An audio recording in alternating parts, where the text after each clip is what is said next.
Hello everyone, welcome to my new channel. On this channel, you will get all the latest and exclusive videos related to 90 Day Fiancé. If you love drama, real love stories, shocking twists, and emotional moments, then you are in the right place. New videos are uploaded regularly. It's no longer just about vanity. It is about survival. Sources are now whispering that DARCEY SILVA isn't just hiding a bad Botox job or a swollen lip. She is allegedly fighting a silent, terrifying battle against necrosis, the literal death of body tissue. Her nose isn't just changing shape. According to terrifying new reports, the structural integrity of her face is reportedly collapsing. Today, we aren't just looking at Instagram pictures. We are investigating the alleged medical blacklist, the secret emergency meetings at TLC token sell the show to avoid liability, and the ultimate betrayal by the one person DARCEY trusts most. This is the story of how the quest for perfection turned into a plastic surgery horror movie.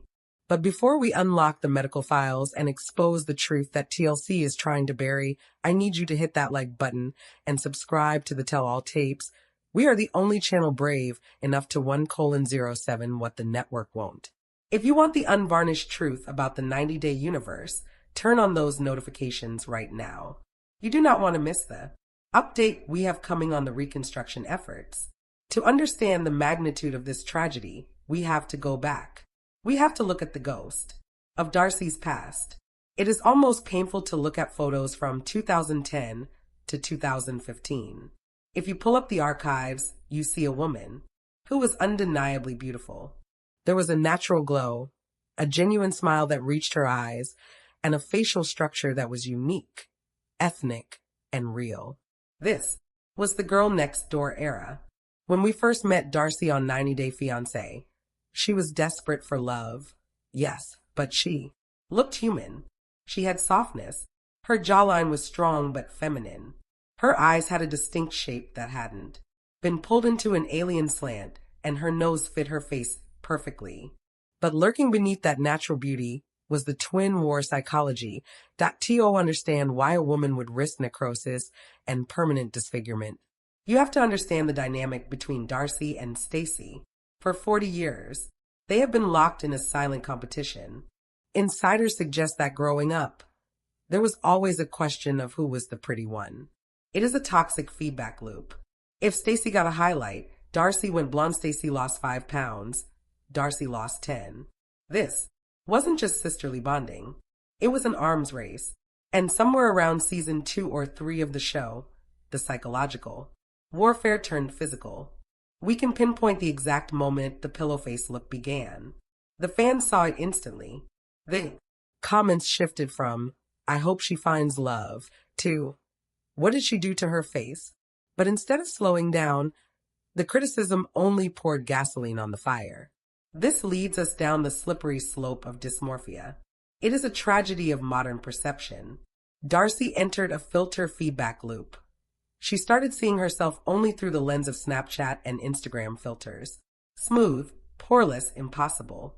Geometry. When she looked in the mirror and saw human skin, texture, and natural asymmetry, her brain likely registered it as a flaw, a deformity. This is what experts call perception drift. It is a psychological phenomenon where the patient no longer sees what the rest of us see. When we look at DARCEY today, we see a woman who has gone too far. But when DARCEY looks in the mirror, she likely sees a work in progress, a canvas that still isn't tight enough, small enough, or snatched enough. The Fox-Eye disaster was the turning point. That was the moment she stripped away her ethnic ambiguity, WY pulling the eyes back and lifting the brows to an extreme degree. She erased the unique character of the Silva face and replaced it with a manufactured Instagram face template. It was generic. It was tight. And it was a warning sign that no ethical doctor in the United States wanted to acknowledge. This brings us to the moment everything changed. The Turkey trip. This is ground zero for the medical nightmare we are witnessing today. When American doctors started saying no, or when the prices for revision work in Beverly Hills became astronomical, the twins looked overseas. Turkey has some incredible surgeons. But it is also the Wild West of medical tourism. if you choose the wrong clinic. They didn't just go for a touch in insiders called the Barbie touch-up package. But let's call it what it really is. Extreme trauma. We are talking about a massive list of surgeries performed in a single sitting or within a very short window. Veneers, rhinoplasty, lip lifts, buccal fat removal, and liposuction.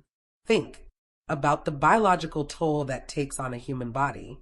You are placing the body under immense stress, but the surgery itself isn't even the scariest part. It is the aftermath. It is the flight home. Medical guidelines are strict for a reason. After a major rhinoplasty, specifically a revision rhinoplasty, where the tissue is already scar tissue heavy, the blood supply is fragile. The nose has a very specific, delicate network of blood vessels. When you cut into that repeatedly, you damage the vascular network. Now, imagine taking that freshly traumatized tissue, which is barely hanging on to a blood supply, and getting on a 10-hour flight. The cabin pressure changes. The altitude causes swelling. In a healthy person, your feet might swell on a plane. In a fresh surgical patient, that swelling happens in the face. The pressure builds up, the bandages are tight, and the blood, which is supposed to be healing the wound, can't get through. This is where the rumors of the first sign of rot come from. This is where the story takes a darker turn, because what happened after that flight wasn't just swelling, it wasn't just bruising. It wasn't just the normal post-op recovery that doctors warn you to multiple insiders. This was the moment when Darcey's body began to fight back. The first warning signs were subtle, a discoloration around the nose that didn't fade, a stiffness in her facial movement, a numbness that lasted far longer than expected. Fans noticed. Something was wrong before anyone admitted it publicly. The comments shifted again. This time, it wasn't just jokes or criticism. It was concern. Is she okay? Why does her nose look darker? Why does her face look stiff on one side?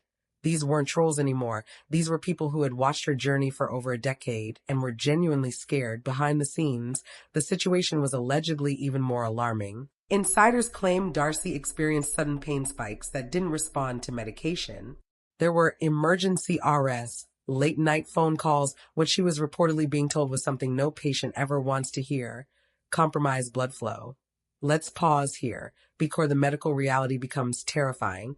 Necrosis doesn't happen overnight.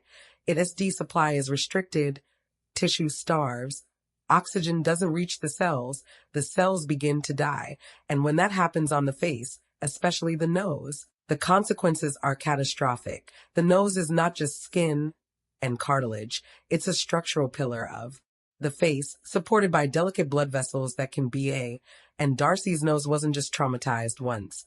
It had been operated on multiple times, revision after revision, each surgery cutting through scar, procedure weakening the vascular network just a little more. This wasn't cosmetic.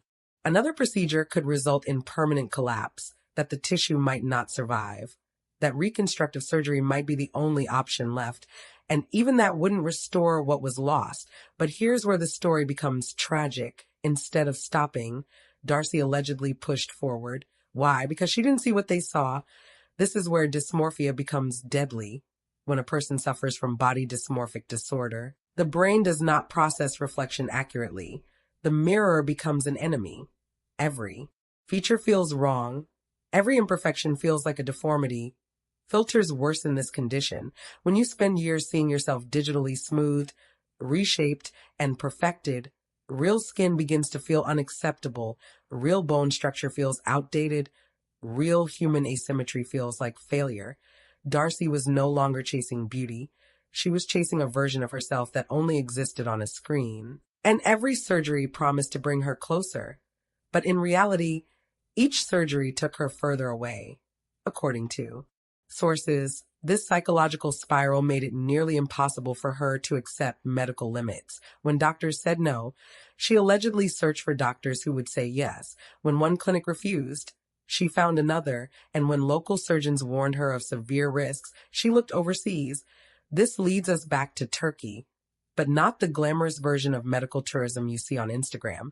This is the darker side. The high-volume clinics, the assembly line surgeries, the extreme makeovers packaged like luxury.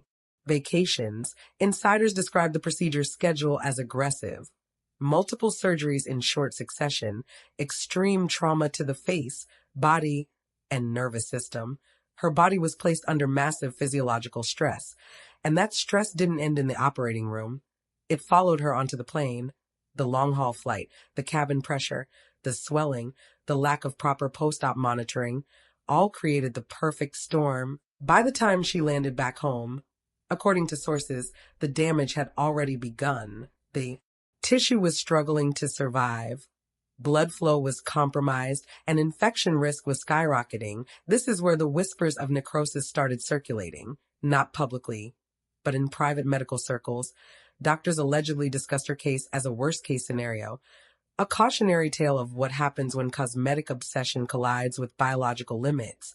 According to insiders, this wasn't just a cosmetic emergency. This was a structural crisis.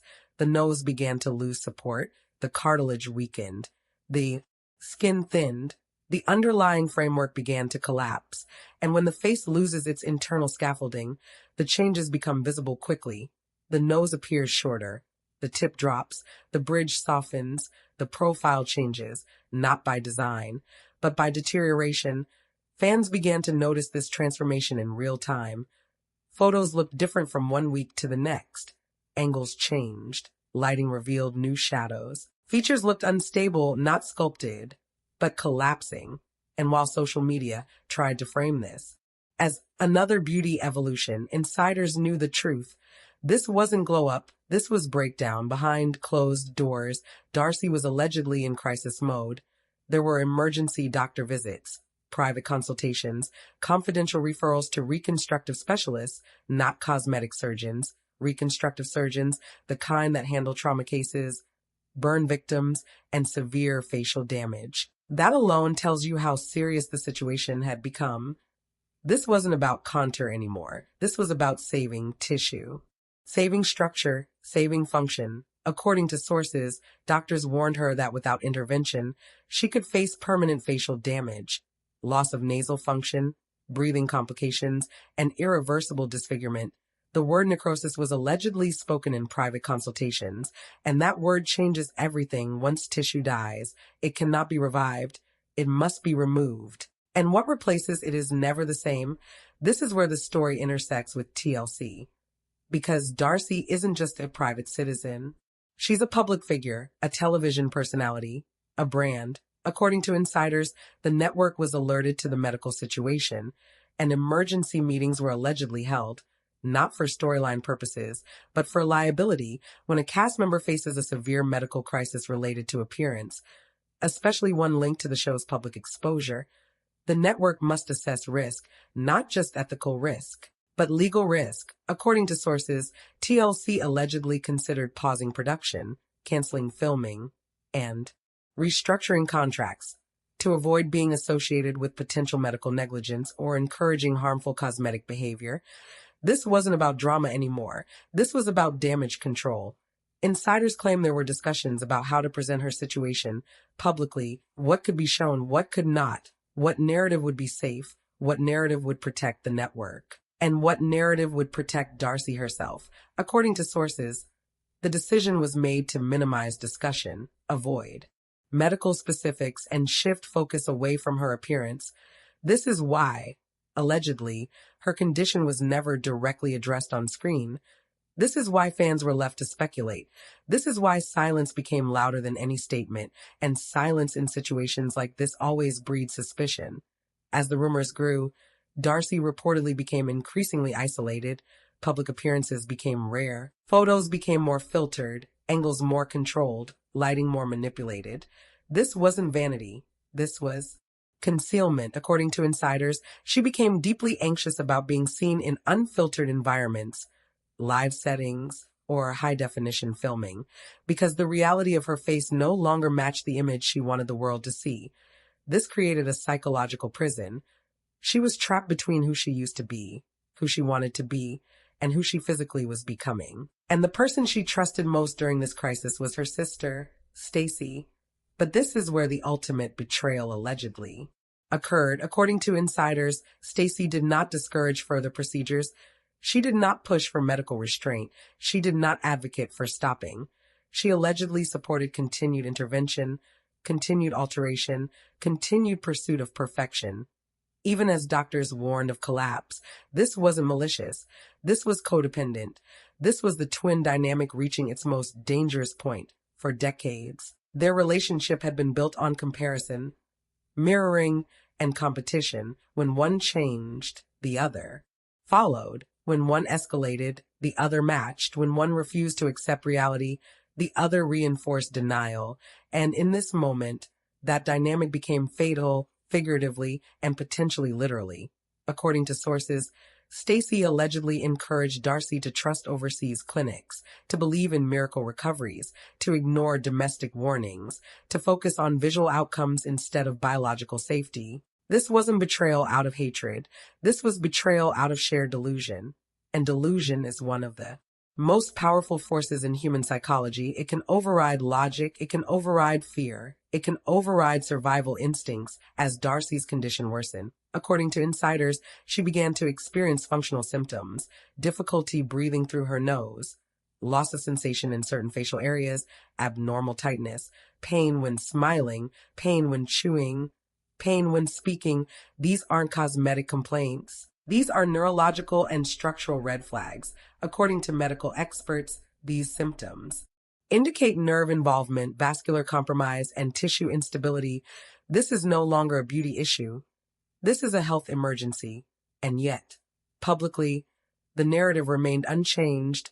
Filters, angles, lighting, editing, smiles, posed photos, controlled appearances. The illusion was maintained. While the reality deteriorated, this disconnect between appearance and truth is one of the most dangerous aspects of influencer culture. It teaches viewers that transformation is painless, that procedures are harmless, that risk is minimal, that outcomes are guaranteed. But Darcey's case allegedly shows the opposite. It shows the biological cost. It shows the psychological toll. It shows the irreversible consequences. And the tragedy is that her story didn't begin with obsession. It began with vulnerability. It began with heartbreak. It began with rejection. It began with insecurity. It began with the desire to be loved, seen, and chosen. Cosmetic surgery didn't create her pain. It promised to cure it. And that promise is what led her down this path. According to insiders, there came a moment when Darcey finally confronted reality. This was allegedly during a private medical consultation with a reconstructive specialist, the kind of doctor who doesn't sell beauty, but restores damage. According to sources, this doctor did not sugarcoat the situation. They reportedly told her that her facial structure had been compromised, that blood supply had been damaged, that tissue loss had occurred, and that future surgeries would be reconstructive, not cosmetic. That means no more enhancements, no more contouring, no more tightening, no more chasing perfection. Only stabilization, only preservation, only survival for someone whose identity had become intertwined with transformation. This was devastating. This wasn't just the loss of a nose. This was the loss of a coping mechanism. This was the loss of control. This was the loss of the illusion that she could fix emotional pain through physical change. According to insiders, this conversation broke her. This was the moment when denial collapsed. This was the moment when she realized that the quest for perfection had crossed the line into irreversible harm. This was the moment when the mirror finally told the truth, and that truth was brutal. Following this consultation, according to sources, Darcey entered a period of withdrawal. She reduced public appearances. She avoided cameras. She limited social media activity. She focused on recovery, not transformation. This wasn't a glow up. This was a recovery process. This wasn't a makeover. This was a medical intervention. This wasn't a beauty journey. This was a survival journey. According to insiders, she began working with a team of reconstructive specialists, vascular surgeons, and medical professionals focused on stabilizing tissue, improving blood flow, preventing further necrosis, and restoring basic facial function.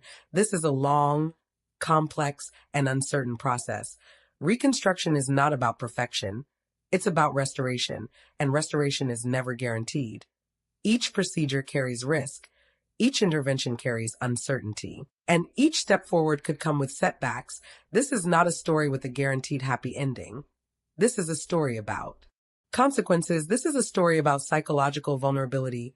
This is a story about the dark side of cosmetic culture. This is a story about what happens when filters replace mirrors, when validation replaces self-worth, when transformation replaces acceptance, when perfection replaces health, and when survival replaces beauty. The most tragic part is not what happened to her face. The most tragic part is what happened to her perception of herself, because long before her tissue began to collapse, her self-image had already fractured. Long before her blood supply was compromised, her self-worth had already been starved. Long before necrosis threatened her face, emotional neglect had already threatened her identity. And this is where the story becomes a warning. Not just for celebrities, not just for influencers, but for anyone who feels trapped in comparison, anyone who feels unworthy in their natural form, anyone who believes that love, success, or happiness is hidden behind a procedure. This story is not about Darcey Silva alone. This is about an entire culture. This is about an industry. This is about a system that profits from insecurity. This is about a feedback loop that rewards transformation and punishes acceptance. This is about a world where filters become standards and standards become cages. This is about how easily we forget that human faces are not templates. They are identities. They are histories. They are expressions. They are stories. They are not products. And when we treat them like products, we risk destroying what makes them human. According to insiders, Darcey's recovery is ongoing. There is no final outcome yet. There is no before and after reveal. There is no transformation montage. This is not that kind of story. This is a story of caution. This is a story of consequence. This is a story of survival. And while the public may never see the full medical truth, the signs are there in the silence, in the filters, in the absence, in the controlled appearances, in the lack of transparency. Because when something this serious happens, there is no spin that can fully hide it. There is only distance, deflection, and damage control. But the truth always leaves fingerprints, and those fingerprints are visible in the changes, in the timeline, in the behavior, in the narrative shifts, in the silence. According to insiders, this is not over. This is not resolved. This is not healed. This is ongoing. This is evolving. This is a medical journey, not a cosmetic one, and the outcome remains uncertain. What is certain is this: the quest for perfection has a cost, and sometimes that cost is far higher than anyone is willing to admit. This story didn't start with surgery. It started with insecurity. This story didn't escalate because of vanity. It escalated because of vulnerability. This story didn't end with beauty. It ended with survival. And if there is one lesson to take from this, it is this: your body is not an enemy. Your face is not a flaw. Your identity is not a project. Your worth is not negotiable. Your health is not replaceable. And perfection is not worth your life. This is not just a story. This is a warning. This is not gossip, not entertainment. This is reality. And the reality is this: once you cross the line between enhancement and harm, there is no filter that can save you. There is no edit that can undo it. There is no procedure that can restore what was lost. And there is no shortcut back to health. Only time, only restraint, only acceptance, and only survival. The recovery process was not linear. It was unpredictable. It was painful. It was emotionally exhausting. According to insiders, there were days of improvement followed by sudden setbacks. Swelling would reduce only to return. Inflammation would calm only to flare again. Pain would subside only to spike unexpectedly. This roller coaster took a heavy psychological all because recovery without certainty is torture. You don't know if you're healing or deteriorating. You don't know if you're stabilizing or losing ground. And that uncertainty eats at the mind. According to sources, Darcey struggled with anxiety, depression, and fear during this period, not because of public criticism, but because of private reality. The reality that her face might never return to normal. The reality that her identity might never feel stable again. The reality that she had crossed a line that could not be uncrossed. This is the psychological aftermath no one talks about. The part after the surgeries, the part after the procedures, the part after the filters fail, the part where you are left alone with consequences. According to insiders, This is when she began to distance herself from social media. Not completely, but strategically, posts became less frequent, stories became more curated, comments became more restricted. This wasn't about hiding from haters, this was about hiding from mirrors. This was about protecting herself from a reflection she no longer recognized. This is where the narrative quietly shifted from transformation to preservation, from glow up to hold on, from enhancement to survival. According to sources, her team advised her to focus on non-surgical interventions, hyperbaric oxygen therapy, vascular treatments, anti-inflammatory protocols, nutritional therapy, stress management, anything that could improve blood flow, reduce tissue stress, and promote healing. This wasn't about aesthetics. This was about tissue viability. This was about cellular survival. This was about keeping what remained alive.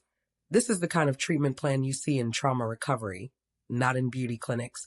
And that alone tells you how far things had gone. According to insiders, DARCEY complied with these protocols, not because she wanted to, but because she had no choice. Her body had reached its limit. Her nervous system was overwhelmed.